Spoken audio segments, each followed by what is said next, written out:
Olá, você que me segue no Rodrigo Silva Arqueologia. Nós estamos de volta aqui para o nosso bate-papo semanal sobre Bíblia, teologia, religião. E eu estou muito feliz porque já há várias pessoas conosco aqui. E hoje nós vamos mais uma vez estudar a palavra de Deus, especialmente com relação a esse assunto que nunca fica demais: fim do mundo. Sem sensacionalismo, mas ao mesmo tempo com um pé sólido na profecia e nos acontecimentos, para não evitar por um extremo, como eu disse, o sensacionalismo, por outro extremo também, nada é nada, não está acontecendo nada, Jesus em breve voltará, mas pode ser daqui a 500 anos, eu não preciso me preocupar, e não é bem por aí que a coisa vai, tá certo? Na verdade, até essa questão da brevidade da volta de Jesus, ela tem que ser vista com muito cuidado. Eu digo por quê? Imagine, Martinho Lutero viveu no século XVI. Será que Martinho Lutero tinha que estar menos preparado para a volta de Jesus do que eu, que vivo no século XXI? Eu creio que não. Portanto, ainda que cronologicamente falando, a volta de Jesus esteja cada vez mais próxima, não é o fator cronológico que deve me apressar para estar mais ou menos preparado, por dois motivos. Primeiro, eu devo desejar a volta de Jesus tanto quanto crer nela. E em desejando a volta de Jesus, essa preparação é espiritual, é uma preparação como alguém que está ansioso para chegar numa festa, e não como alguém que está com medo da chegada do ladrão. Eu sei que muitas vezes na Bíblia Jesus comparou o dia da volta dele a um ladrão, mas apenas no sentido de dizer que será de maneira inesperada.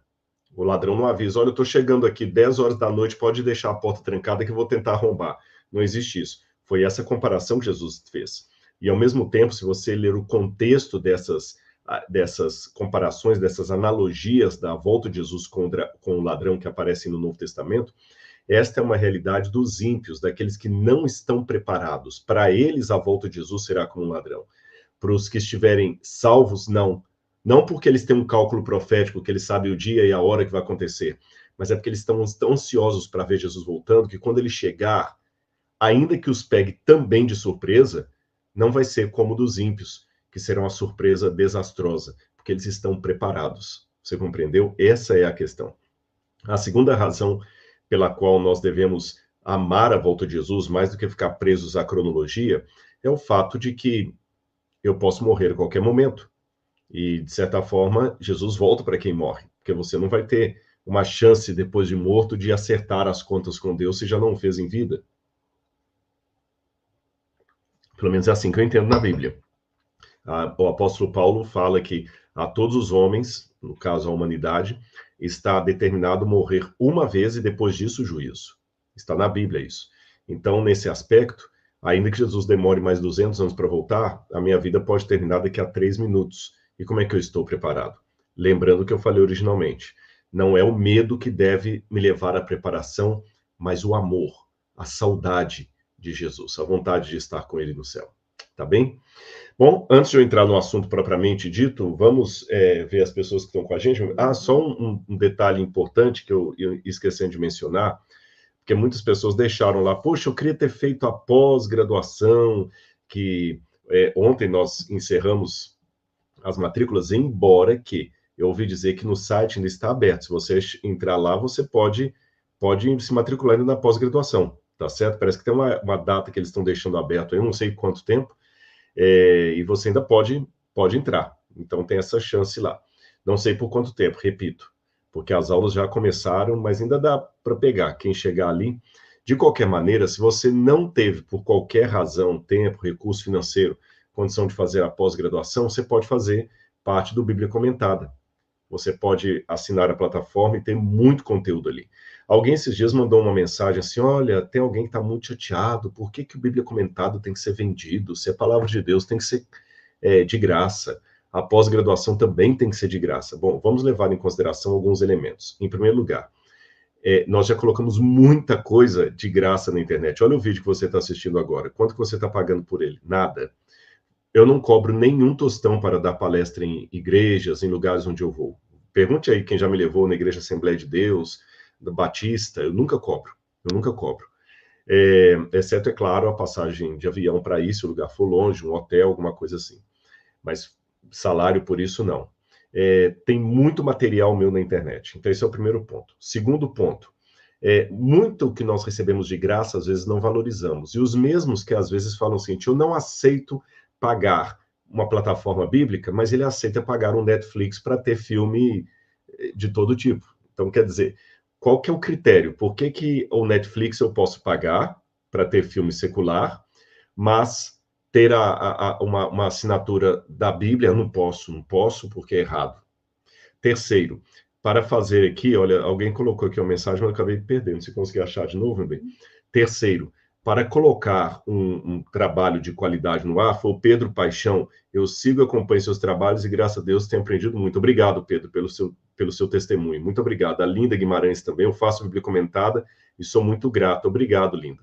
Agora, para pessoas como a Linda, o Pedro fazerem, é bom a gente deixar claro o seguinte, tudo isso tem custo, a plataforma tem um custo pesado, tem o salário dos professores, porque não sou só eu que falo ali no Bíblia Comentada, tem o estúdio onde a aula é gravada, quando o material é feito em Israel, tem a passagem aérea da equipe para lá, então tudo isso envolve um custo, a Iduz tem o custo dela, então por isso que a gente tem esse elemento aí financeiro, sem contar que o que entra para a Bíblia Comentada, ele também ajuda na manutenção do MAB, que tem sido uma benção. Se tiver alguém que já visitou o MAB, coloca aí nos comentários se já veio aqui, qual foi a sua experiência em visitar o MAB, o Museu de Arqueologia Bíblica.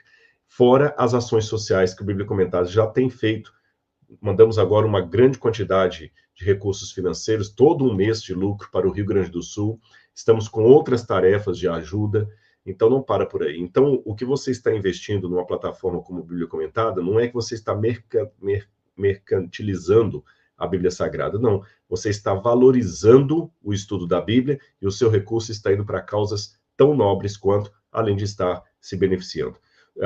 José Ramos, sou aluno do Bíblia Comentada, enriqueceu não somente meu conhecimento, mas meu relacionamento com Cristo. Obrigado, José Ramos. Esses testemunhos são muito bons para nós. Eu quero ver se tem alguém que já veio ao MAB. Se tiver alguém que já visitou o Museu de Arqueologia aqui, coloca que a Laura vai dizer ali para a gente, tá bom? E aqui depois no vídeo você vai ter a descrição onde você pode entrar na plataforma. E, Rodrigo, eu não consegui a tempo, mas eu quero fazer a pós-graduação. Então, entre lá na site da pós-graduação, que eu acho por alguns dias você ainda vai ter a sua chance. Tem alguém que visitou o MAB? Estou aqui esperando. Nós estamos esperando lá. Se alguém já visitou o MAB, amo Bíblia Comentada. Maristela, obrigado, Maristela. Estão perguntando como que é essa Bíblia Comentada. Às vezes alguém ainda não sabe. Ah, tá. A Laura disse que alguém está perguntando aqui como é essa Bíblia Comentada. Foi o Marco Antônio Souza. Marco, a Bíblia Comentada começou como um curso bíblico para construir o Museu do NASP. E depois esse curso migrou para uma plataforma, e nessa plataforma hoje nós temos toda quarta-feira uma aula inédita sobre um livro da Bíblia, avaliando sempre a questão arqueológica, histórica, exegética do texto. Além disso, na plataforma você tem outros conteúdos ali, como, por exemplo, o documentário A História do Povo de Deus, você tem a Bíblia e o Dinheiro, Como Educar Filhos, curso de hebraico, curso de grego, tudo numa plataforma só. Então, você tem a mensalidade ali e você tem acesso a tudo isso. E eu, particularmente, vou sempre comentando livro a livro da Bíblia. Tem outros teólogos também que participam, mas a maior parte sou eu. E já estamos comentando o Evangelho de Mateus. E esse material está lá. Você pode assistir em qualquer lugar, a todo tempo que você quiser. Enquanto você estiver na assinatura, está ali a plataforma para você. É como se fosse um Netflix. Você assina o Netflix e você assiste o filme quando quiser, né? Na companhia de quem quiser. Vou dar um spoiler. Esse mês a gente vai lançar uma nova série. E a Laura falou que vai dar um spoiler aqui, que esse mês nós vamos lançar uma nova série. Uma série que chama No Princípio. No Princípio. É uma série sobre ciência e religião. Espera aí, já está sendo preparada. Muito bem. Deixa eu mostrar aqui só quem já Laura quer mostrar quem... Oi? Quem já foi no MAB. A Laura já achou quem já foi no MAB, já apareceu gente? Aqui, Olha, Eliel Alves, foi sensacional estar no museu. Era um sonho. Dirigi por 2.200 quilômetros saindo da Bahia para ir a São Paulo e a primeira coisa que fiz foi ir ao MAB. Eliel, muito obrigado pelo seu testemunho. Eu estive no MAB também, Mária Lonaro, José Lima, estive no MAB, simplesmente maravilhoso. E, gente, não existe no Brasil, fui ao MAB recentemente com o Clube dos Bravadores Central do Rio de Janeiro e foi uma benção. Muitas crianças voltaram inspirados e apaixonados pela Bíblia. Gabriel Krill, deve ser Krill. Olha, pessoal, só para vocês terem noção, o acervo que nós temos aqui não existe em nenhum outro lugar do Brasil.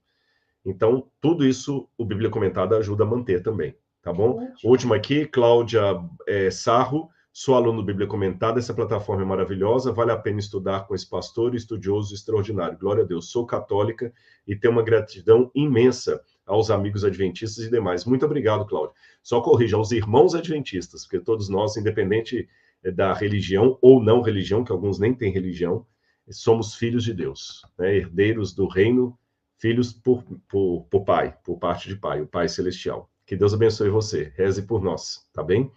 Vamos ao nosso assunto de hoje, então? Vamos lá. Eu vou partilhar com vocês aqui na tela, eu espero que eu consiga fazer isso. Deixe-me ver. Ah, tá. Oi? É que eu não salvei aqui, deixa eu ver se eu consigo partilhar bem aqui. Arquivo, compartilhar tela. Deixa eu ver aqui, o compartilhamento da tela funcionará. Deixa eu ver aqui.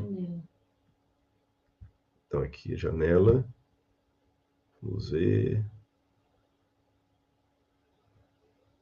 Deixa eu ver se é esse aqui. Apresentação 4, esse aqui. Compartilhar. Só quero saber se está aparecendo para vocês bem aí.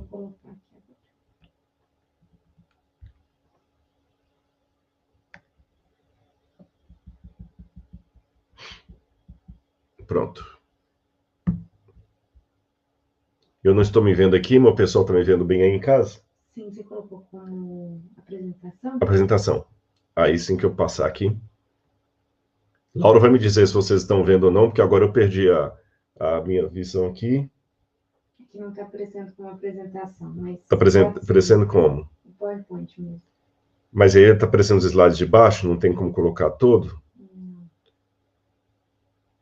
Não tem como? Bom, então tá bom.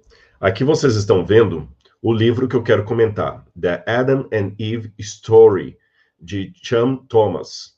Eu tenho aqui, de um lado, você tem a versão que foi lançada em 1965, e do outro, uma versão mais recente, que foi lançada no ano 2010, se eu não me engano. Esse livro, ele está todo na internet. Eu fui lá no site da CIA, porque esse livro foi proibido pela CIA durante um tempo. Só 3 ou 4 páginas que não estavam lá.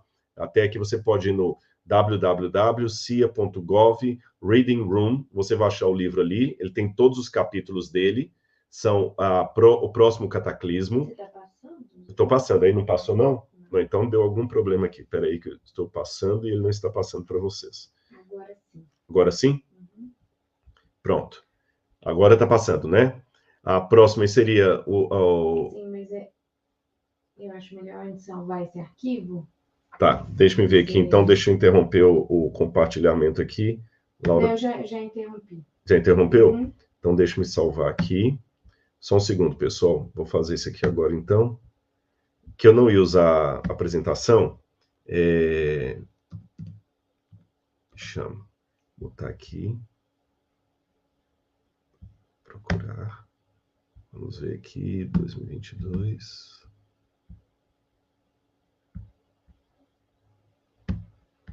Eu deveria ter feito isso antes. Aí a gente não teria essa dificuldade. Pronto. Ok, salvou. Fecho aqui agora, vou mandar para Laura. Laura, dá um jeito de partilhar com vocês aí. Vamos lá.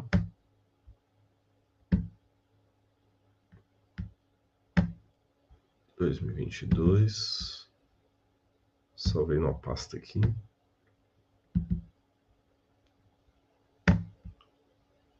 Chama. Pronto. Enquanto a Laura vai recebendo o arquivo aí, daqui a pouco ele chega para ela. Eu vou conversando para vocês a história desse livro. Quando chegar, você só me fala, viu, meu bem? Esse livro, ele foi escrito em 1965. E o título seria A História de Adão e Eva. É um livro que o autor falava de catástrofes que haveriam de acontecer na Terra a um período entre intervalos de 6 a 7 mil anos, aproximadamente. Então, ele fala de uma catástrofe que seria até anterior aos dias de Adão. Depois ele falaria de outra catástrofe na época de Noé. Depois ele falava de reverberações dessas catástrofes ao longo da história, e ele previu uma catástrofe tremenda agora para depois do ano 2000. E o autor desse livro, Sean Thomas, ele teve o seu livro, em 65, assim que ele publicou, o livro foi censurado pela CIA e foi proibido de circular. Como o livro foi proibido, muita gente ficou na internet falando assim, poxa, esse livro tem uma verdade que o governo americano não quer que ninguém saiba. Aí os teóricos da conspiração começaram a torta e a direita falar, olha, tem alguma coisa, sabe aquela, tipo o Código da Vinci, o segredo que o Vaticano escondeu, o segredo que a NASA escondeu, o segredo que a CIA escondeu, o segredo que a Interpol escondeu. Sempre as teorias da conspiração têm isso, não é o Vaticano, é a CIA, ou é a NASA, algum órgão do governo está escondendo isso de nós. Então, mais uma vez, aconteceu isso com esse livro. Dessa vez foi a CIA. Embora, bem da verdade, o livro sempre esteve lá no site da CIA para você ler. Tanto é que eu fui lá, pode passar o próximo, por favor, meu bem?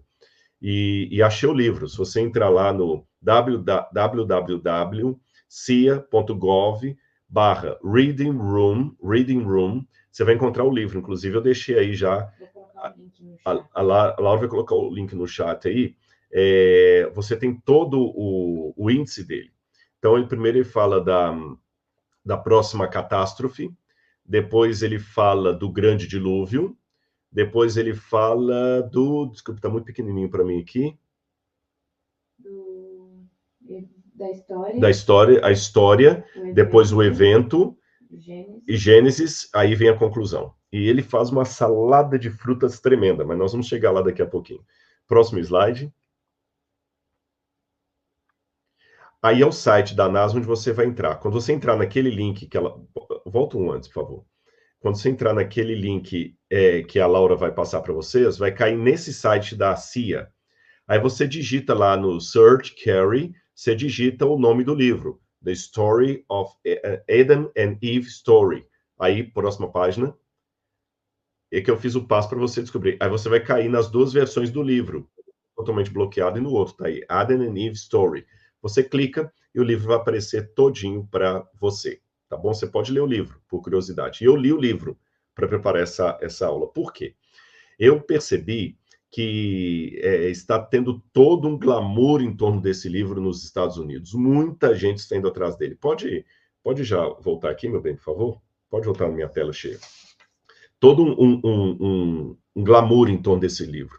Aqui no Brasil foi pouco falado a respeito dele, mas só para você ter noção, nos Estados Unidos ficou tão famosa a teoria do Sean Thomas, ficou tão famosa a teoria dele, que quando fizeram uma edição limitada do livro dele, aquele de 2010 que eu mostrei para vocês lá de capa colorida, e fizeram uma tiragem pequena, o livro foi vendido por $1.000.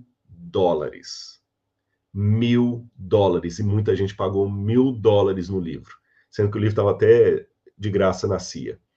Porque a CIA, o Departamento Secreto Americano, censuraram o livro, porque tem alguma coisa ali. Então foi o fervor em cima do assunto. O próprio autor participou de vários debates na internet e tudo mais, e ele se arvorava de várias coisas. Por exemplo, ele diz que era formado pela Universidade de Columbia, era formado por Harvard. Eu não posso desmentir o currículo dele, mas eu procurei no alumni da Harvard, da Columbia, eu não vi o nome dele ali. Até quando você tem na parte final do livro, que coloca os dados dele, formado por Columbia, diz que ele era um dos maiores engenheiros de catástrofes do mundo. Poxa, mas quando você vai nos papers dessa área, o nome dele não aparece como referência em lugar nenhum. Mesmo que eu não seja da área de catástrofes, nem de engenharia, nem de geologia, mas eu sei fazer pesquisa.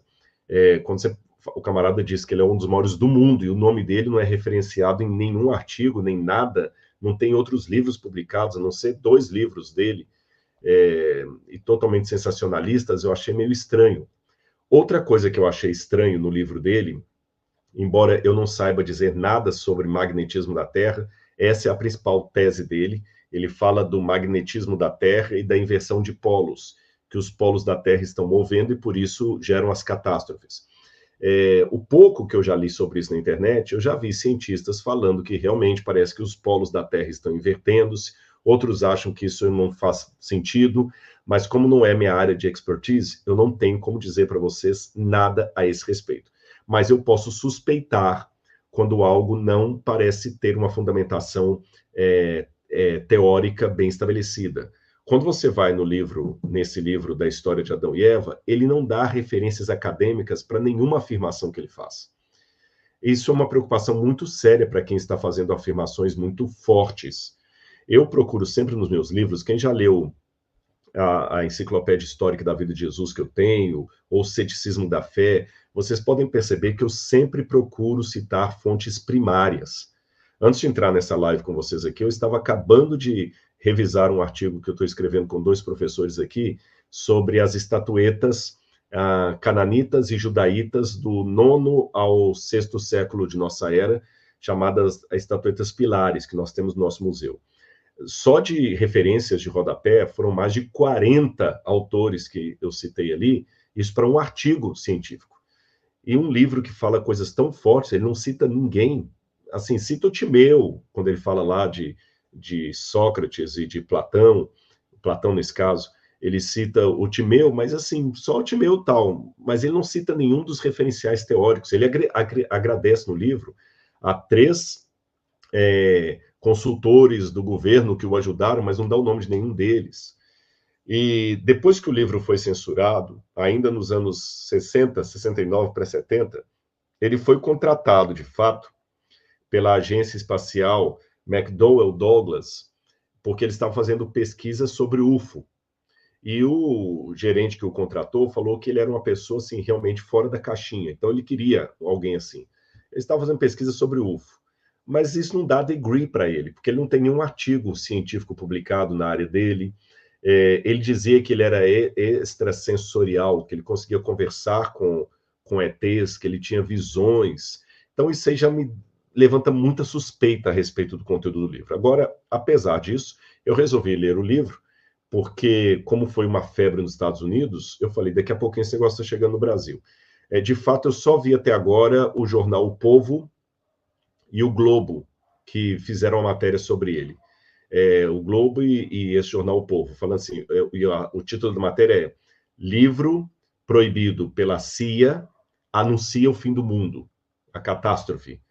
Então, eu falei, daqui a pouquinho já vai ter gente perguntando sobre isso aí, vai virar talvez material para o Netflix, então deixa eu já adiantar o pessoal aqui. O que o livro diz, o que nós podemos falar a respeito dele na Bíblia Sagrada, já que ele menciona a Bíblia? Bom, em síntese, ele fala que antes de Adão já havia uma catástrofe que tinha acontecido no mundo, e foi essa catástrofe que Adão testemunhou. E ele pega uma coisa interessante ali, ele vai usar uns dados. Mostra de novo o livro, que tem uma página que apresenta isso aí, meu bem. Se puder, eu quero ler isso com vocês. Pode passar o próximo. Aí, isso aqui é quando ele fez... Volta anterior. Isso aqui é a propaganda dele, olha. Né, quando ele falava nas escolas, cobrando 50 centavos de dólar, né? Ele já faleceu. Se ele tivesse vivo hoje, estaria com mais de 100 anos. Mas aí fala o que causou o terremoto no Alasca, quando vai ser o próximo terremoto. Aí pode passar a próxima. Aí são páginas do livro onde está aqui a palavra Naga, o simbolismo Naga. Pode mostrar o próximo. Ele vai explicar aqui que tem vários símbolos, várias palavras no Gênesis, como a palavra querubim, a palavra costela, o sono de Adão, homem, mulher, árvore, frutos, serpente, a espada flamejante. E o que ele vai dizer? Pode voltar para mim, meu bem. Ele foi fazer uma pesquisa do povo Naga. Naga seria uma tribo que vivia no norte da Índia e eles falariam a língua Naga e eles teriam deixado vários sistemas simbólicos. Quando você vai, de fato, na cultura hindu e lê o livro do Mahabharata, lá fala dos Naga como sendo espíritos em forma de serpente, que às vezes são descritos como espíritos do bem ou do mal. E além desses espíritos Naga que tem ali no Mahabharata, existe uma série de teorias da conspiração sobre isso. Tem um continente que supostamente foi encontrado e que seria da época Naga. Como tem a história de Atlântida, que desapareceu, esse continente também teria desaparecido. E, além disso, Naga seria uma língua dos antigos ancestrais humanos, uma língua milenar, cheia de símbolos. Aí, o Cham, no livro dele, diz que quando ele aplica o simbolismo Naga à Bíblia, ele vê que a Bíblia foi entendida errada. Olha a teoria dele, olha que loucura. Ele fala que Moisés escreveu o Gênesis na língua Naga,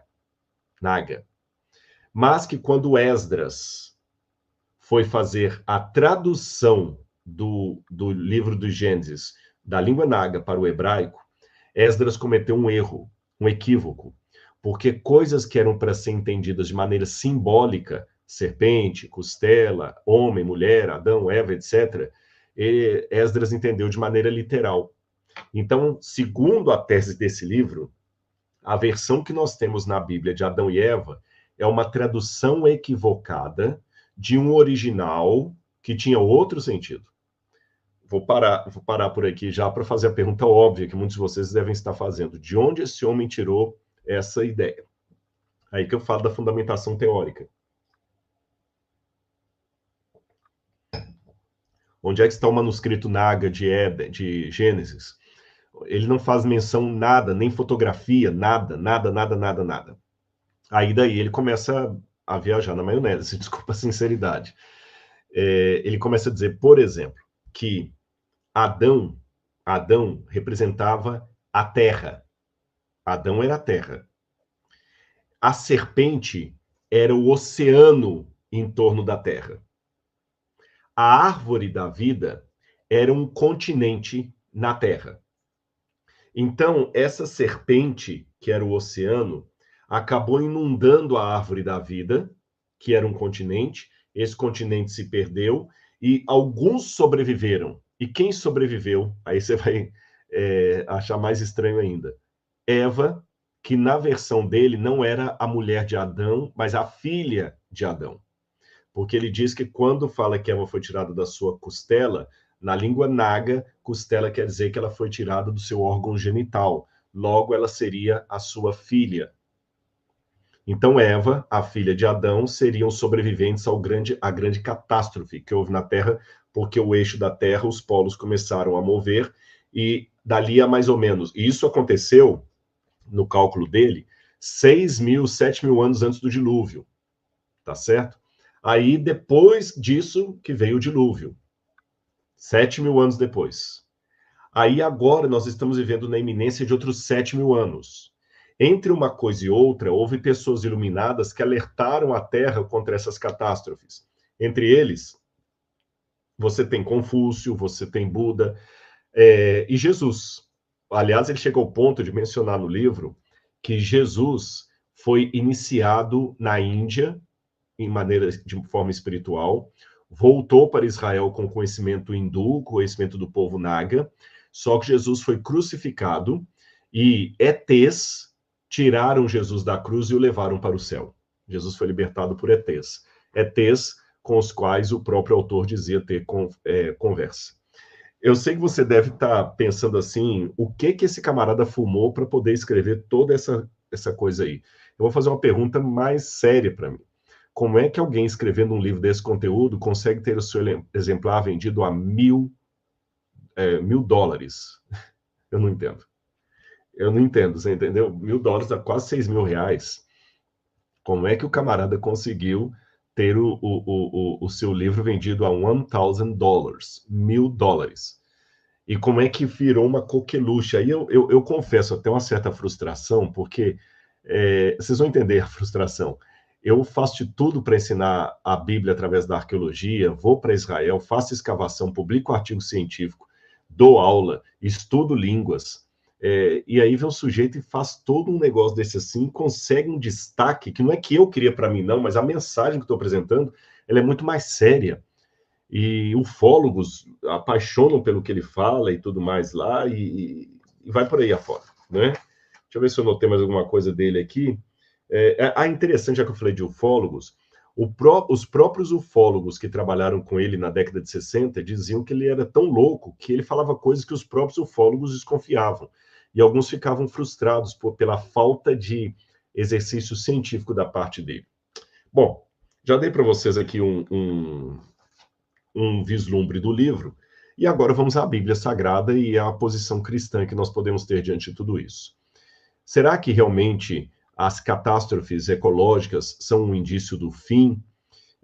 Tirando todo o exagero desse homem, o que a gente pode fazer? Realmente o polo da Terra está invertendo? A mudança climática da Terra, ela é uma especulação ou uma certeza? Há uma profecia na Bíblia que fale a esse respeito? Então vamos lá. Eu estou com a minha Bíblia aqui na mão. A bem da verdade, eu não conheço nenhuma profecia bíblica, nenhuma, que fale sobre, por exemplo, aquecimento global. Não há. A menos que você entenda duas coisas. Eu vou falar a menos porque eu vou colocar duas possibilidades de leitura. Quando o Apocalipse, capítulo 16. Seria a única passagem, a gente poderia dizer, que talvez poderia falar de aquecimento global. Quando Apocalipse capítulo 16, que fala das 10 pragas finais, dos 10 flagelos, perdão, 10 não, 7, as 10 pragas foram do Egito. Ato falho aqui. As 7 pragas finais, quando fala da quarta praga, diz assim: o quarto anjo derramou sua taça sobre o sol e lhe foi dado queimar a humanidade com fogo. As pessoas se queimaram com um intenso calor e blasfemaram contra o nome de Deus, que tem autoridade sobre esses flagelos, porém não se arrependeram para dar glória a Deus.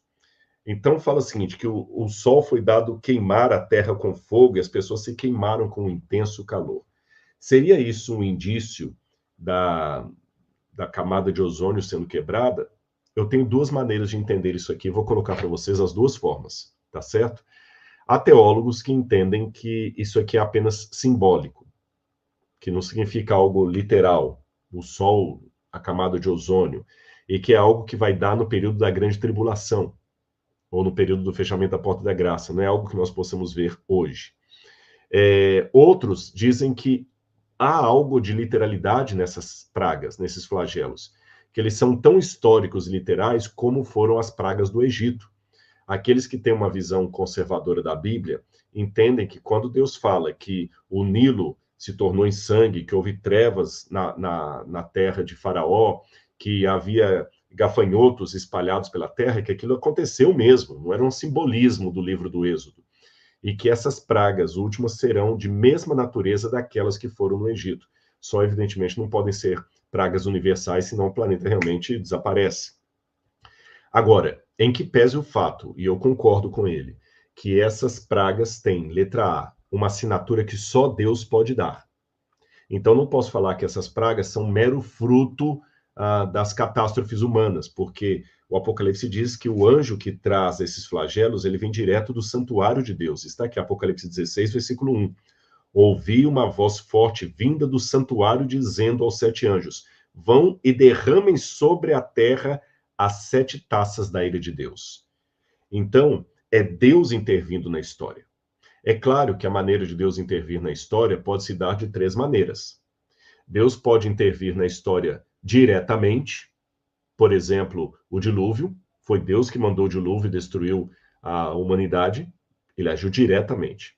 Deus pode agir na história tirando a sua proteção e deixando que o diabo haja. Por exemplo, o caso de Jó. Deus tirou a proteção dele, parcialmente, é claro, e o diabo fez o que queria com a vida de Jó.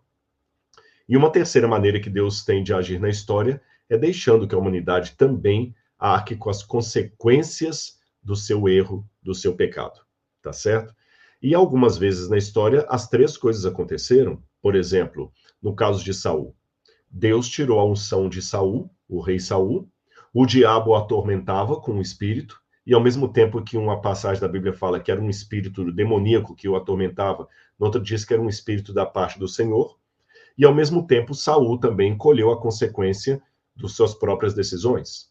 Então, também não acho contraditório dizer que aqui, nesse momento final da destruição dada por Deus, as 3 coisas podem acontecer simultaneamente, uma vez que o mundo estará imerso na grande tribulação, no tempo de angústia, o diabo estará solto para fazer o que bem entende nessa terra. Então, vamos ver crueldades assim, inimagináveis, aqueles que aqui estiverem. Crueldades inimagináveis, que o anticristo vai operar com o diabo. Isso é óbvio. Então, o diabo atuando. Por outro lado, o Espírito de Deus já não estará mais atuando de maneira forte como está hoje. Então, a proteção de Deus será tirada. Da mesma maneira, a humanidade estará colhendo os resultados de anos e anos de impenitência, de quebra da aliança, e, ao mesmo tempo, Deus vai estar intervindo diretamente com seus flagelos, vindos do santuário, como eu li Apocalipse 16. Então, essas três coisas estarão num ciclo atuando. Porém, nada impede que gota, ainda que eu acredite que essa profecia é futura para o tempo da angústia ou a grande tribulação, nada impede dizer que gotas desses flagelos já estejam caindo antes, como uma espécie de amostra grátis daquilo que haverá de acontecer. Apenas gotas. Gotas não são os flagelos. Repito, os flagelos estão reservados para depois do fechamento da porta da graça ou no tempo da grande tribulação, como alguns autores, como George Ladd, por exemplo, fala o tempo da grande tribulação. Outros falam o tempo de angústia. É a mesma coisa. Essas pragas estão reservadas para essa época. Porém, gotas delas já podem estar agora respingando para alertar a humanidade de algumas coisas que estão acontecendo. Por quê? Raciocine comigo. A Bíblia fala que a humanidade estava aqui quando Adão e Eva foram criados para cuidarem do jardim. Em outras palavras, uma das tarefas que foi dada a Adão e Eva e, por conseguinte, aos seus descendentes, era cuidar do planeta Terra. Existem 4 coisas que Deus nos deu para sermos mordomos. A palavra mordomo é uma palavra que eu tenho que explicar, porque alguns podem pensar em mordomia, A palavra mordomo é muito forte. O mordomo é alguém que ele cuida com zelo de uma casa. Um mordomo, por exemplo, que trabalha no Palácio de Londres, ele é a pessoa que tem mais autoridade ali no palácio depois do rei. O mordomo que vê se a comida está boa, se a cama do rei está adequada, se tudo está limpo, se o lugar onde o rei vai passar está seguro. O mordomo que consegue checar até se o nó da gravata real está correto. Ele pode corrigir o rei. Então, o mordomo tem uma força muito grande. É um administrador a quem você confia todos os seus bens de olhos fechados, porque sabe que ele é competente, ele é fiel, ele é honesto. E nós somos colocados como mordomos de Deus nesse mundo. E existem 4 coisas que você tem que cuidar. 4 coisas. Como mordomo de Deus. O tempo que Deus lhe deu para cuidar. Os seus talentos que Deus deu para administrar. Os seus recursos financeiros. E o seu corpo, que é o templo do Espírito Santo. Então, 4 coisas. Anote aí. Para você até se perguntar como você está cuidando dessas coisas. O seu tempo, como você está sendo um mordomo do tempo que Deus lhe emprestou. Como você está sendo um mordomo dos talentos que Deus lhe deu. Para que você está usando os seus talentos, a sua voz? Olha o legado que você está usando. A sua beleza física. Você está usando a sua beleza física para louvar o Criador ou para seduzir as pessoas? Você está usando a sua fala para levar as pessoas à salvação ou para acabar com a vida delas? Você está usando os seus recursos financeiros para o bem ou para o mal? Para abençoar pessoas ou para prejudicar pessoas? Você está usando o seu corpo para a glória de Deus ou para o consumo próprio? 4 coisas: tempo, talento, tesouro e templo, o nosso corpo. Isso é muito sério. E a Bíblia fala que Deus tem um ajuste de contas com a humanidade que não está seguindo corretamente o que deveria em relação ao seu corpo. Eu quero ler com vocês aqui algumas passagens de Romanos que me chamam bastante atenção. Romanos capítulo 5, Paulo fala que tudo que está acontecendo no mundo, inclusive a morte, é uma consequência do pecado. Romanos 5, versículo 12. Porque assim como por um só homem entrou o pecado no mundo, pelo pecado veio a morte. Assim também a morte passou a toda a humanidade, porque todos pecaram. Quando fala morte aqui, a Bíblia não está falando só do ato de morrer. Quando Deus falou com Adão e Eva que se comessem do fruto, a terra produziria cardos e abrolhos, então a terra recebeu uma maldição por causa do pecado da humanidade. Cardos e abrolhos, isso é ecologia. Tá certo? Isso é ecologia. Quando você vai também ainda para Romanos capítulo 6, agora no versículo 23, diz assim: porque o salário do pecado é a morte, mas o dom gratuito de Deus é a vida eterna em Cristo Jesus. E vamos ver o que essa morte contempla. Eu já dei uma pista aqui quando eu falei de cardos e abrolhos, espinhos que a terra ia produzir. Romanos capítulo 8, versículos 21 e 22 diz assim. Vou ler o 20. Pois a criação está sujeita à vaidade. Vaidade aqui não é no sentido de vaidade de querer estar muito bonito, muito enfeitado, não. É vaidade no sentido de aquilo que passa. Tá certo? A criação, olha o que diz aqui. Na verdade, eu vou pedir para vocês, eu quero ler desde o verso 18, vai ficar mais completo ainda. Porque para mim tenho por certo que os sofrimentos do tempo presente não podem ser comparados com a glória a ser revelada em nós. A ardente expectativa da criação aguarda a revelação dos filhos de Deus. Ele coloca a criação como sendo quase um ser inteligente, com ardente expectativa, aguardando a revelação dos filhos de Deus. Por quê? Os filhos de Deus foram colocados aqui para cuidar, serem mordomos da criação de Deus. Então a criação está órfã. Ela está esperando quem vai cuidar de nós. Pois a criação está sujeita à vaidade, não por sua própria vontade, mas por causa daquele que a sujeitou. Ou seja, não é por culpa dos animais que eles estão morrendo, quando tem uma seca, uma queimada na floresta amazônica, que os animais saem desesperados, correndo, tentando abrigo, e muitos morrem. Eles estão na vaidade, ou seja, eles passam, eles morrem. Quando um cachorro sofre na rua de desnutrição e ninguém passa por ele, e liga, e talvez alguns até o maltratam, aquele cachorro está sofrendo com a floresta amazônica e todas as outras coisas, não por culpa deles, mas por culpa daquele que o sujeitou àquela situação, no caso Adão, na expectativa de que a própria criação será libertada do cativeiro da corrupção para a liberdade da glória dos filhos de Deus. Agora, esse ponto aqui, o verso 23, é mais forte ainda, porque sabemos que toda a criação, a um só tempo, geme e suporta angústias até agora. E não somente ela, mas também nós, que temos as primícias do Espírito, igualmente gememos no nosso íntimo, aguardando a adoção de filhos, a redenção do nosso corpo. Ou seja, como um grande coral, seres humanos e criação estão gemendo, aguardando a redenção. Então, de certa forma, embora não exista uma profecia direta que fale de ecologia, de aquecimento da Terra, eu já falei, a não ser que entendamos literalmente aquele texto de Apocalipse 16, a menos que entendamos assim literalmente, não há um texto direto da Bíblia que fale, olha, a Terra vai aquecer mais. Talvez alguns devem estar pensando assim, mas um texto de Isaías que fala que o sol esquentará 7 vezes. Aquele texto de Isaías não fala de um calor 7 vezes mais que vai afligir as pessoas. Fala da glória da nova realidade, da Nova Jerusalém, que será 7 vezes maior do que a glória desse mundo. Esse que é o sentido metafórico que Isaías usa. E no Apocalipse, sim, fala do calor sobre os seres humanos. Mas, ainda que diretamente não tenha uma profecia de Jesus, existem várias passagens como essas que eu mostrei, que apresentam o fato de que existe, como parte da quebra da aliança, um descumprimento humano no cuidado com a criação. E isto resulta em pecado diante de Deus. Essa criação, como disse Paulo, ela também está gemendo com angústia, suportando dores, esperando também a redenção dela e a revelação dos filhos de Deus. E isso que está Paulo colocando no Novo Testamento, a gente vê muito no Antigo Testamento, Isaías, acabei de citar Isaías 24, verso 50. Olha o que diz aqui o livro de Isaías, capítulo 24, verso 50.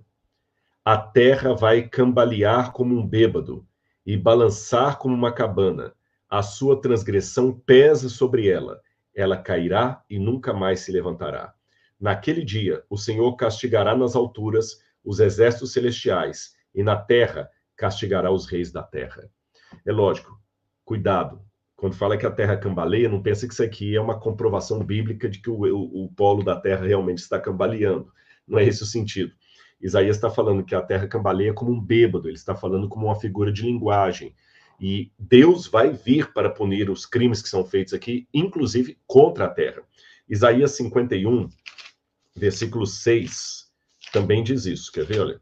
Isaías 51, verso 6.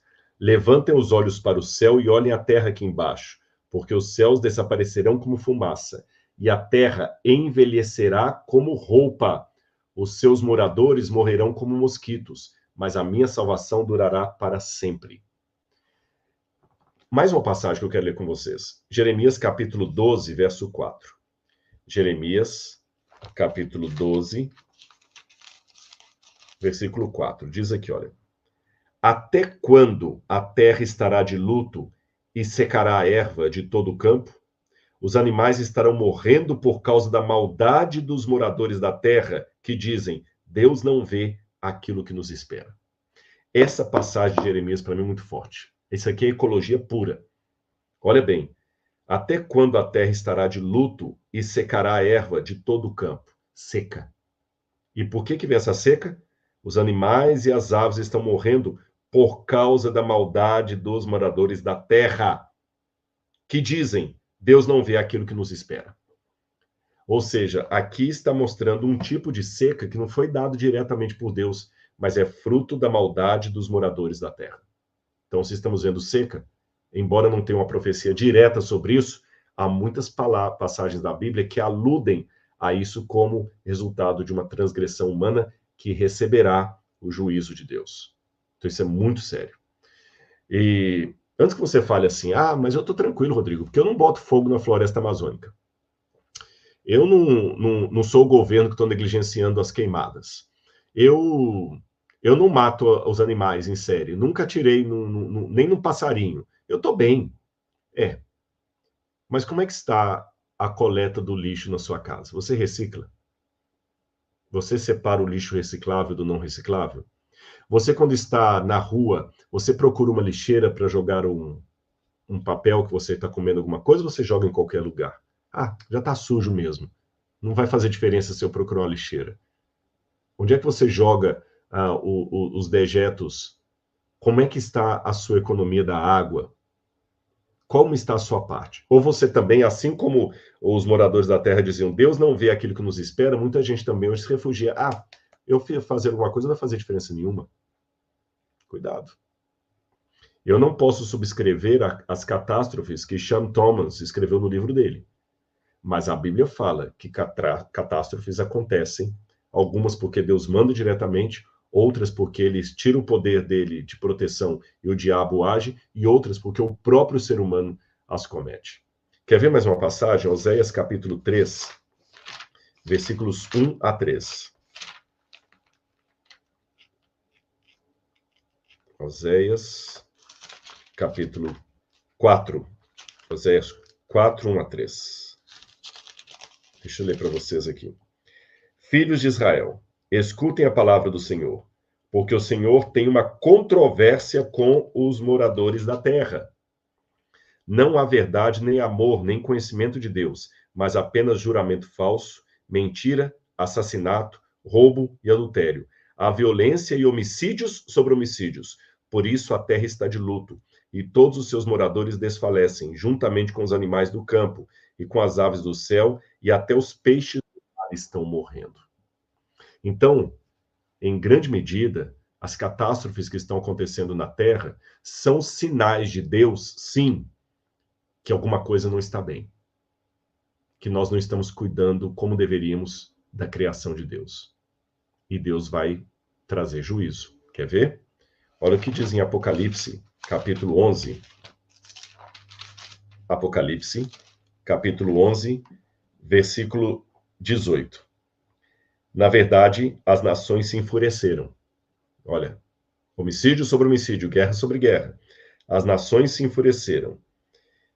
Chegou, porém, a tua ira, a ira de Deus, e o tempo determinado para serem julgados os mortos, e para dar o galardão aos teus servos, os profetas, aos santos, aos que temem o teu nome, tanto os grandes quanto os pequenos. e para destruíres os que destroem a terra. Destruíres os que destroem a terra. Os comentaristas se dividem aqui nesse texto do Apocalipse. Alguns pensam que aqui é apenas uma destruição espiritual, porque quando você vai no livro de Jeremias, capítulo 51, verso 25, lá fala da Babilônia como sendo a grande montanha destruidora da terra. Então, como o Apocalipse vai falar da queda da Babilônia, Babilônia destruidora da terra, aqueles que destroem a terra são aqueles que estão espiritualmente destruindo-a, como a Babilônia. Alguns leem assim. Quando você vai também no Gênesis, capítulo 6, que fala dos antediluvianos, fala que eles poluíam a terra com seus atos. Acho que eu vou ler essa passagem aqui, Gênesis capítulo 6, acho que é o versículo 12. Deixa eu ver se eu encontro esse texto aqui para vocês. Gênesis capítulo 6.